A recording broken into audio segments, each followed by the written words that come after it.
écrit de ces deux communications qui nous ont passionnés. Et on m'a prié d'annoncer alors la première table ronde qui concerne le contrat de travail et le licenciement.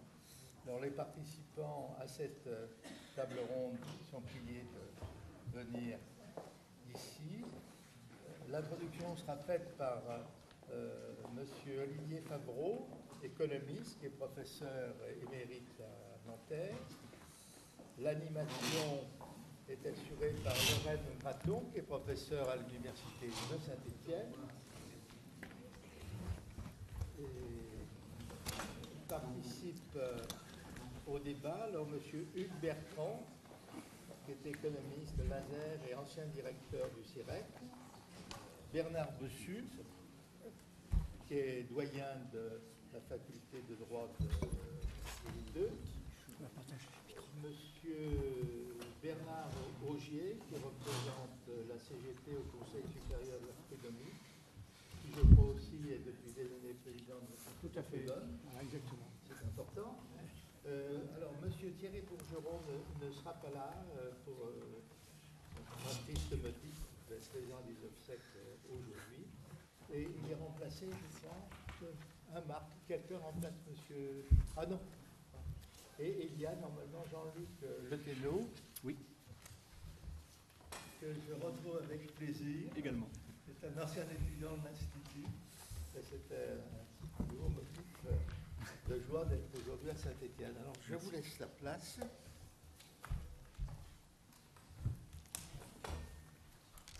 Et c'est vous qui... c'est monsieur... c'est monsieur Favreau, alors, qui ouvre le débat. Un meilleur accès au micro.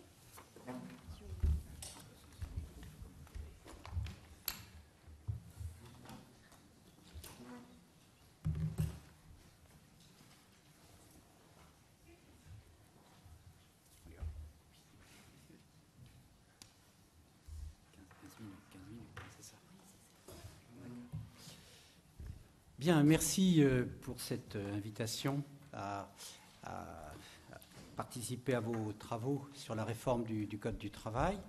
Donc je précise tout de suite que je suis économiste.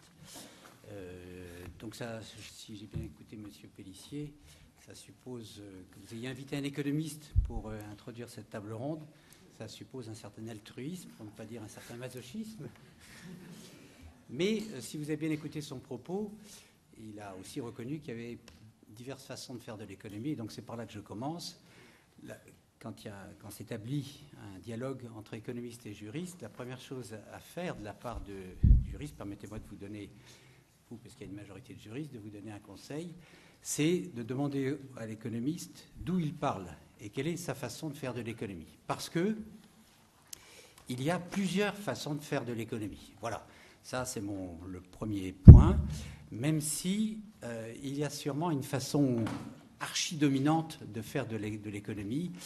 Et je dois dire, malheureusement, avec une certaine tristesse quant à l'utilité de ma communauté académique, elle a été très active et très efficace, malheureusement, dans les diverses réformes passées, présentes, sinon à venir, du marché du travail.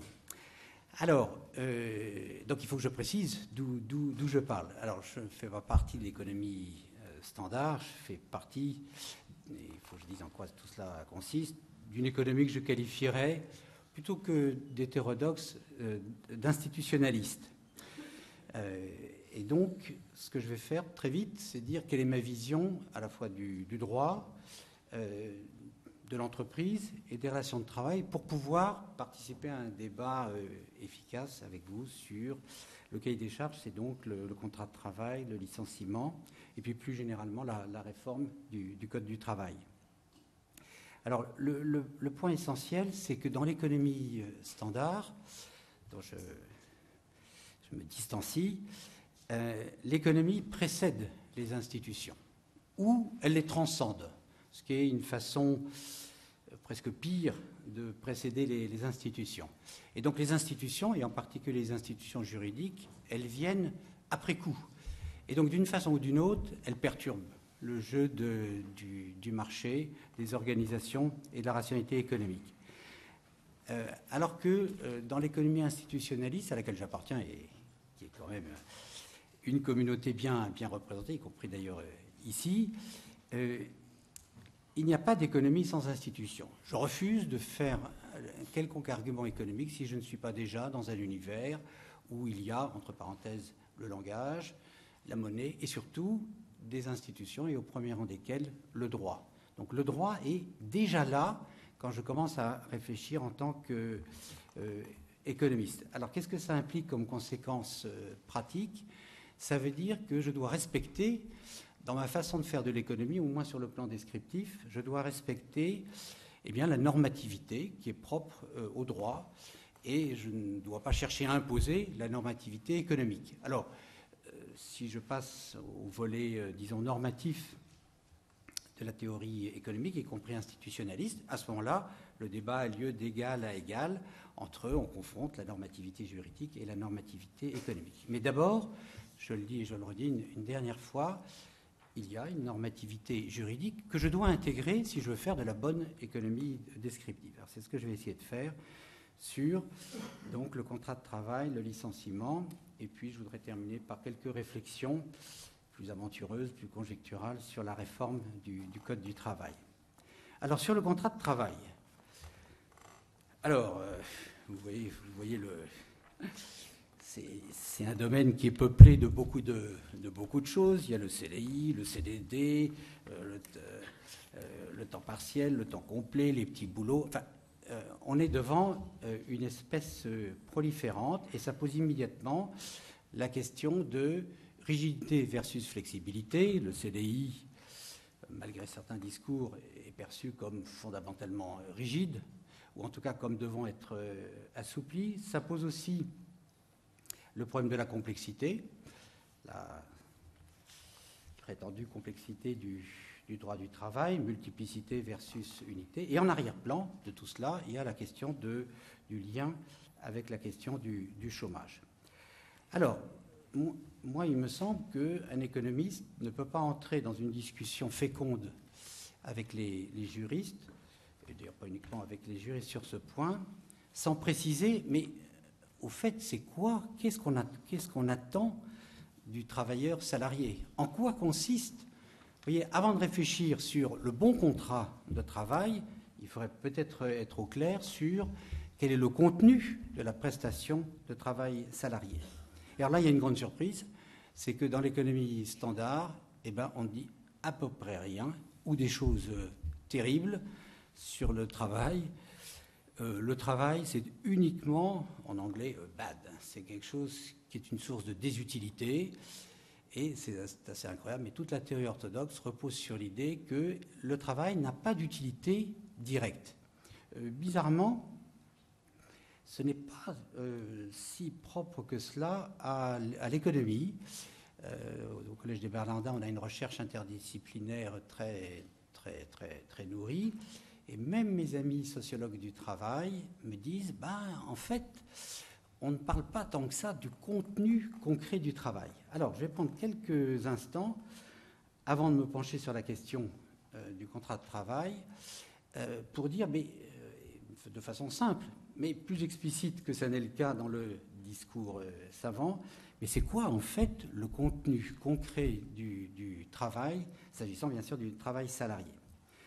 Alors, la première chose, il me semble que ce que le salarié propose, c'est une capacité de production. Et là, je prends production dans un sens quasiment matériel. Quand on a un emploi, on va se coltiner la matière elle-même, on va fabriquer des choses. Ça, c'est plus ou moins présent dans le discours économique. Alors, capacité de production. Il y a une deuxième chose. Je commence déjà à venir vers des choses plus éloignées des habitudes de discours de la théorie économique orthodoxe. Le salarié offre aussi une certaine... Comme on le sait, le contrat de travail, c'est un lien de subordination. Donc le salarié offre aussi une capacité, alors, on va dire d'obéissance, si on valorise l'aspect négatif de la subordination, ou de coopération, si on valorise l'aspect positif. Et en fait, je me déplace un peu à l'intérieur de la théorie économique. Et puis, il y a une troisième dimension. Et bien sûr, ces trois dimensions, elles sont presque toujours présentes avec des accents plus ou moins importants sur l'une ou sur l'autre. Alors, la troisième, la plus récente et la plus intéressante, et qui va jouer un rôle important dans ma brève introduction, c'est non pas uniquement une capacité de production, faire des choses, non pas simplement une capacité, disons, d'obéissance ou de coopération, mais une capacité d'apprentissage. Alors, je prends apprentissage dans un sens extrêmement fort. En anglais, ce serait learning, il faudrait presque dire d'innovation. Et en particulier, pour éviter tout malentendu, je ne vise pas du tout le fait qu'il faut un certain temps pour se familiariser, quand on a été recruté, avec les critères de performance sur la tâche que l'on a, dans laquelle on est entré. Non. Dans l'exercice du travail salarié, vous allez devoir découvrir des choses. Et là, je ne parle là non plus pas seulement de la recherche, mais même à un niveau modeste, mais certainement encore plus si on monte dans la hiérarchie, il va y avoir, vous allez devoir résoudre des problèmes, inventer des solutions organisationnelles, sinon participer à la création de nouveaux produits, de nouveaux procédés, résoudre des problèmes extrêmement généraux. Alors, le point qui est fondamental, là, je commence à entrer dans du dur du point de vue de la théorie économique, c'est que dans cette troisième dimension, eh bien, on ne peut pas écrire un contrat. Le contrat de travail est déjà par nature, nous disons dans notre jargon, incomplet, mais vous voyez que si la prestation de travail salarié, ça consiste dans le service où vous êtes à inventer de nouvelles façons de vous organiser, de nouveaux produits, etc., de nouveaux segments de la clientèle, ceci ne peut pas rentrer de façon écrite à l'intérieur d'un contrat. Alors, pour les économistes, c'est un problème. Pour les juristes, je crois qu'il y a un grand philosophe du droit qui s'appelle Hart, qui a beaucoup insisté dans son bouquin « Le concept de droit » sur l'idée de texture ouverte du contrat. Mais là, donc ça peut d'ailleurs être une caractéristique de beaucoup de contrats, mais là, ça va prendre une forme particulièrement forte dans le cadre du contrat de travail. Alors, capacité de production, capacité, disons, d'obéissance ou de coopération, capacité d'apprentissage. Eh bien, quand on voit la diversité, et vous voyez cette présentation est schématique, quand on voit la diversité du contenu concret, entre guillemets, de la prestation de travail salarié, eh bien, l'économiste institutionnaliste, non seulement n'est pas choqué, mais il ne peut qu'approuver qu'il y ait une diversité de formes contractuelles. Et on pourrait faire un tableau, vous voyez, des différentes formes, y compris les plus standards, vous voyez, CDI, CDD, temps partiel, etc., et aller même vers des formes plus discutables, de contrats allégés, petits boulots, contrats 0 heure, etc. Et de l'autre côté de la matrice, on mettrait les différentes dimensions, capacité de production, capacité d'obéissance, capacité d'apprentissage, et on voit bien que certaines formes contractuelles sont plus ou moins pertinentes par rapport à un accent privilégié sur telle ou telle dimension. Par exemple, voilà, donc pour moi, je suis évidemment un défenseur acharné du CDI, parce que l'avenir du travail salarié, c'est évidemment la troisième dimension, la dimension d'apprentissage, et on ne peut pas imaginer un appui sérieux sur cette dimension à partir de CDD, sans parler des petits boulots et des contrats dits allégés. Alors, voilà de quelle façon j'entrerai dans une discussion avec juristes sur la question des contrats. Alors, je suis bien conscient que l'éloge que je viens de faire de la variété des formes contractuelles, qui est un petit peu à rebours d'une certaine vulgate, pose deux problèmes. Alors, la complexité.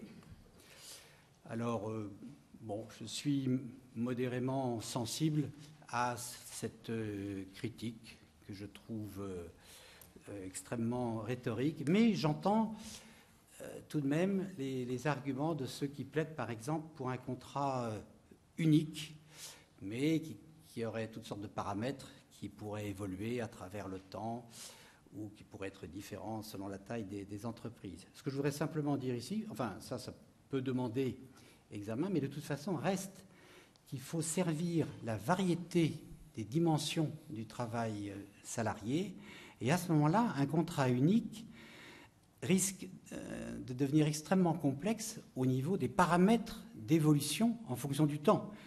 Et donc, voilà, j'entrerai dans le débat avec un certain scepticisme. Sur la question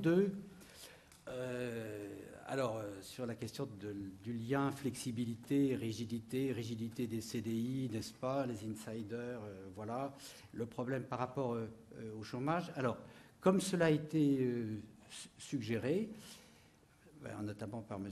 Pélissier, mais je vais le confirmer en tant qu'économiste, en réalité, franchement, il n'y a pas d'étude qui soit catégorique pour dire que la flexibilité, en particulier sur le plan contractuel,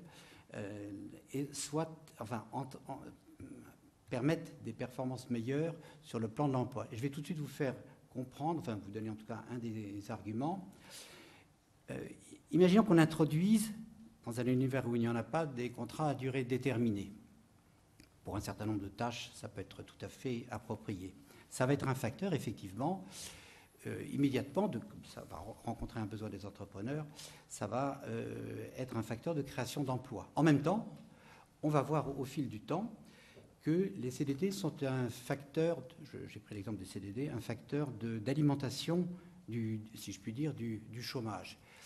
Aujourd'hui en France, la première source d'inscription à Pôle emploi, ce sont les CDD. Alors vous voyez, d'un côté, la flexibilité, oui, peut favoriser localement, temporairement l'emploi, mais d'un autre côté, structurellement, à moyen terme, elle est un facteur de mobilité et de circulation sur le marché du travail. La vraie question, sur ce point, avant de passer au deuxième, qui est le licenciement, la vraie question, c'est quand on est dans le segment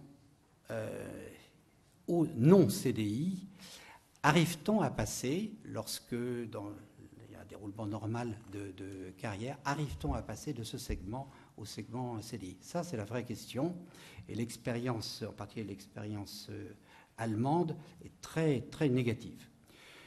Deuxième point, le licenciement. Alors, le licenciement, je vais procéder de la même façon. C'est une rupture, bien sûr, du lien avec l'entreprise. Donc, évidemment, si je suis sérieux, je ne peux pas entrer dans une discussion avec un collègue juriste sans dire d'abord, au fait, c'est quoi l'entreprise pour moi, avant de dire des choses sur en quoi consiste, qu'est-ce qu'il faudrait dire ou faire sur la rupture du lien entre le salarié et l'entreprise. Alors, la conception standard de l'entreprise, elle va effectivement dans le sens, quoique ce soit de façon subtile, dans le sens de le lien entre le salarié et l'entreprise est un lien qui devrait être aussi marchand que possible. Alors là, je ne fais pas allusion, ce serait rhétoriquement trop facile, à une vision hyper libérale de l'entreprise et du marché du travail. Je vais plutôt prendre la vision néolibérale, beaucoup plus sophistiquée, beaucoup plus puissante, beaucoup plus dangereuse, et celle qui est à la base de tout ce qui est enseigné dans les business schools et qui se retrouve dans les esprits, y compris des négociateurs de la loi. Dans cette conception de l'entreprise, j'en dis deux mots, je pense que personne ne l'a mieux exprimé que Milton Friedman, l'économiste de Chicago. Il faut partir des actionnaires. Les actionnaires, ceux qui ont l'argent pour créer l'entreprise, voilà, ils confient leur argent, leurs capitaux à des managers qui reçoivent donc de l'argent qui ne leur appartient pas. Donc ces managers doivent gérer ces capitaux au mieux des intérêts des vrais propriétaires, des propriétaires, je commence à dire des choses à la fois cruciales et que je vais critiquer tout à l'heure, les vrais propriétaires de l'entreprise. Et donc voilà, l'entreprise doit créer de la valeur pour les actionnaires et les managers, la direction de l'entreprise, c'est, alors dans le langage anglo-saxon, ce sont les agents des principaux que sont les actionnaires. Et il va y avoir un phénomène de même nature sur la relation de travail, c'est-à-dire que les salariés tendent à devenir, c'est ce que nous enseignons, nous, économistes, avant, dans le meilleur des cas, de critiquer cette théorie, les salariés sont aussi les agents des managers. Donc l'entreprise, vous voyez, devient une chaîne de relations d'agence où il est essentiel d'imaginer des règles contractuelles ou des règles d'organisation qui alignent comme on dit, ce terme est assez dévastateur, qui alignent les intérêts des salariés sur ceux des managers sur ceux des actionnaires. Parce que tous ces gens-là, si on les laisse faire, ils vont suivre leur intérêt et ils vont détourner leurs tâches, qu'il s'agisse des managers ou des salariés, au service de leurs intérêts personnels. Alors, on arrive à ce paradoxe dans ce schéma. Ça, c'est voilà, la théorie de l'entreprise, qui est enseignée dans toutes les business schools de la planète depuis 30 ans. On arrive à ce paradoxe bien relevé par Alain Suppiot, c'est que la partie faible à protéger dans cette chaîne de relations d'agence, en fait, c'est l'employeur. Et le salarié, il est tout à fait en bout de course. Et là, vous avez tout le discours sur ces insiders, ces gens qui ont un CDI, vous vous rendez compte, ces crapules, et qui empêchent le marché du travail de s'équilibrer de façon satisfaisante. Et donc, à charge pour les réformateurs éclairés de trouver des dispositions législatives qui permettent plus facilement de licencier les insiders. Alors ça, c'est la vision standard. Mais, comme vous pouvez l'imaginer, le lien entre le salarié et l'entreprise va être tout à fait différent si vous voyez l'entreprise, comme je vais le faire maintenant, comme... Alors, je vais dire, en m'appuyant sur la théorie des organisations, et puis aussi d'ailleurs sur le droit, c'est ce qui est le plus intéressant, j'ouvre une petite parenthèse, ce qui est fascinant dans l'institution entreprise, c'est le phénomène de création collective. Ça, c'est tout à fait nouveau. Là, ayant beaucoup travaillé avec mes collègues de l'École des mines en gestion, il faut bien comprendre que l'entreprise est une invention de la fin du XIXe siècle, qui n'a aucun précédent historique, et il ne faut pas remonter plus avant. Et la grande nouveauté, c'est ce phénomène de création collective, porté par un collectif. Donc, dispositif d'apprentissage organisationnel, ça c'est le terme qui vient de la recherche en gestion, mais qui est inscrit dans une relation de pouvoir privé qui exprime justement le lien de subordination du contrat de travail. Alors je dis deux mots rapidement, parce que je voudrais pas être, j'ai peur d'être un peu long.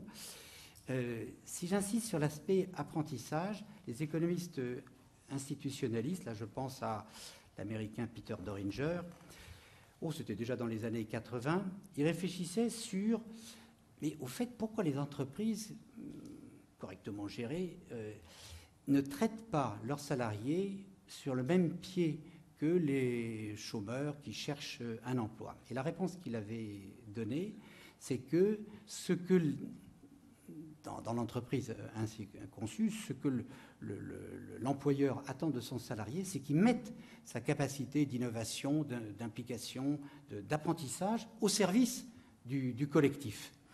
C'est ce qu'il a certainement de plus personnel.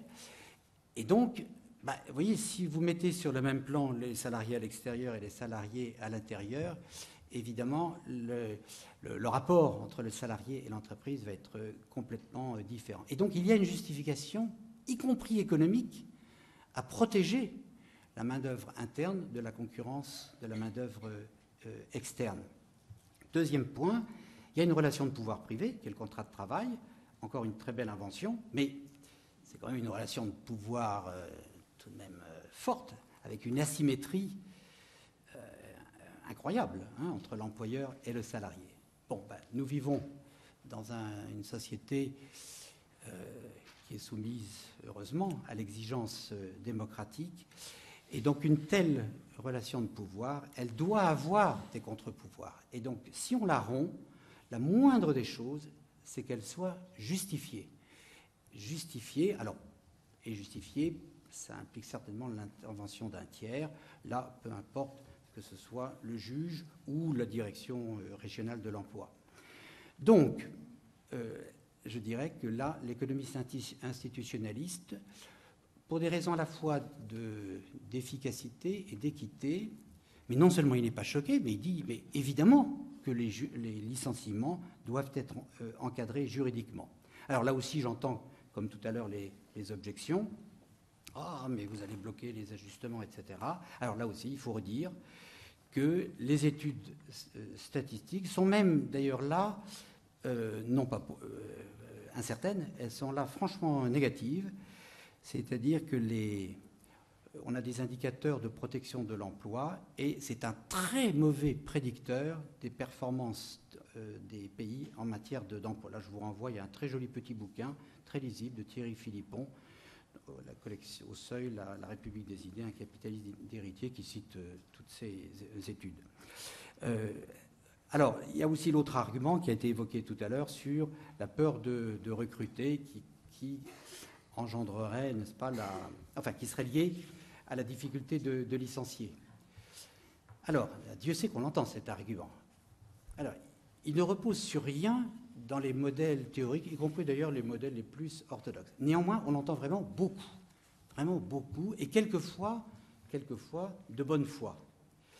Et donc, personnellement, en tant qu'économiste, je n'exclus pas le fait qu'il y ait une part de prophétie autoréalisatrice dans ce discours qui nous est surligné. Je l'ai encore réentendu ce matin avec Pierre Gattaz, juste avant de venir, 8h là, sur RTL, à force de dire « c'est épouvantable, c'est extrêmement difficile de recruter, etc. », il est possible que des gens qui n'ont des petites entreprises, qui n'aient pas un service juridique extrêmement développé, disent « ah ben oui, c'est extrêmement difficile », même si dans les faits, ce n'est pas si difficile. Puis je pense quand même à la comparaison avec l'Allemagne, où nous avons vu pendant la crise des subprimes des employeurs qui faisaient l'impossible pour ne pas licencier. Et ça fait un certain contraste avec le patronat de l'autre côté du Rhin. Alors voilà, le cahier des charges, c'était de dire des choses un peu générales sur le contrat de travail, sur le licenciement. Je vais dire juste 2 mots en conclusion, si je peux, si vous me le permettez, tenir un propos un peu conjectural sur la réforme du Code du travail. L'idée que je voudrais introduire, en essayant d'être très prudent dans le vocabulaire, serait la suivante. On le voit bien à travers la discussion sur la loi, ouvrez les guillemets, travail, fermez les guillemets. On voit bien que le droit du travail, en tout cas pour moi économiste, est en ce moment à la croisée des chemins. Il est soumis à une tension formidable, entre 2 conceptions différentes du droit du travail. D'un côté, un droit qui deviendrait un droit du marché du travail. Je vais encore citer Pierre Gattaz, entendu ce matin. Son leitmotiv, c'était « il faut déverrouiller le marché du travail ». Bien. Et puis, de l'autre côté, il y a une autre conception du droit du travail qui le réduit, et il y a une partie tout à fait légitime, à un droit ou des droits des travailleurs, et qui verrait les règles du droit du travail comme d'ailleurs autant de verrous pour contraindre le comportement des employeurs jugés non coopératifs. Je pense que cette tension est aujourd'hui pleine d'effets pervers, de dysfonctionnements, et que dans cette affaire, ce sont les salariés, c'est le travail qui va perdre. Et qu'il faudrait aller, oui, je vous ai dit, c'était un propos tout à fait conjonctural et aventureux, il faut aller vers une autre conception du droit du travail, alors, que je vais définir en quelques mots.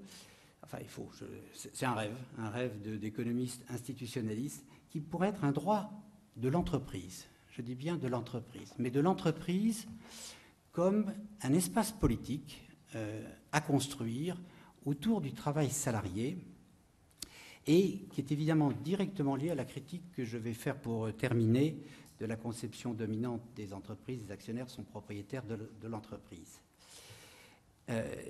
Les actionnaires ne sont pas propriétaires de l'entreprise, d'abord parce que l'entreprise, ce n'est pas une catégorie juridique. Alors ça, c'est une chose très intéressante. L'entreprise, bien sûr, c'est une réalité, Mais c'est absolument insaisissable, proprement, en droit, et comme d'ailleurs probablement dans toutes les disciplines. Ce qui est saisissable, c'est la société, l'être de droit, la personnalité juridique. Les actionnaires sont-ils propriétaires de la société? La réponse est non. On ne peut pas être propriétaire d'une personne, sauf la personne elle-même. Ils sont propriétaires de leur action, ce qui leur donne un certain nombre de pouvoirs, d'ailleurs pas si considérables que cela. Donc les actionnaires ne sont pas propriétaires de l'entreprise. Donc les actionnaires n'ont pas de légitimité à bénéficier du monopole de la désignation des représentants au conseil d'administration. Il doit y avoir d'autres parties prenantes, en particulier, de toute évidence, les salariés. Eh bien, il y a un droit à construire qui existe déjà dans les pays scandinaves et dans les pays germaniques, ça s'appelle la codétermination, et qui rend visible une image de l'entreprise, évidemment encore trop limitée, de l'entreprise comme un être politique, qui n'est ni tout à fait privé, ni tout à fait public. Mais bon, c'était un rêve, nous sommes bien d'accord, malheureusement. Merci de votre attention.